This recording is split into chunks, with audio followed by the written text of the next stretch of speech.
how do I create the right spiritual foundation for my children? It starts with, first of all, you having a sound spiritual foundation. Now, what is your spiritual foundation? How were you raised as a child? If you understand the need to be saved, if you understand the need to study your Bible, if you understand the need to pray, if you have a relationship with God, you will naturally transfer that relationship to your children. Now, what I always tell people is, a test of your relationship with God is how far you've been able to transfer it to your children. Now, don't get me wrong. There are so many parents who are top there, high up pastors, whose children are far away from God.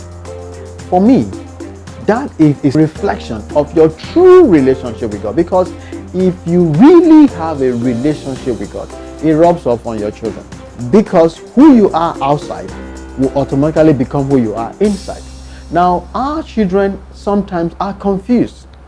And our children, the biggest problem they are dealing with these days is hypocrisy. When I have a father who is very spiritual outside, but lukewarm at home, I'm confused. I don't understand what to do. What do I believe? My father speaks in tongues outside and speaks in terrible language at home. My father speaks in tongues outside and beats my mom at home. I cannot have a good relationship with God that way. So it begins with us as parents. First of all, we need to define what is our spiritual objective. What are our spiritual goals? What spiritual characters do we want to model?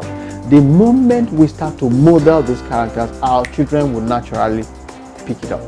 And when we want to reinforce, we can now use our words and take it to the extreme. For instance, carrying them to a prayer meeting, not just because you want them to pray, but because you started praying at home. The prayer meeting is just an extension of the prayer that takes place at home. Taking them to Bible study meetings, not because you want them to go and see how Bible studies are done outside, but because we already started studying the Bible in our house. I think we need to model the right relationship that we have with God, with our children.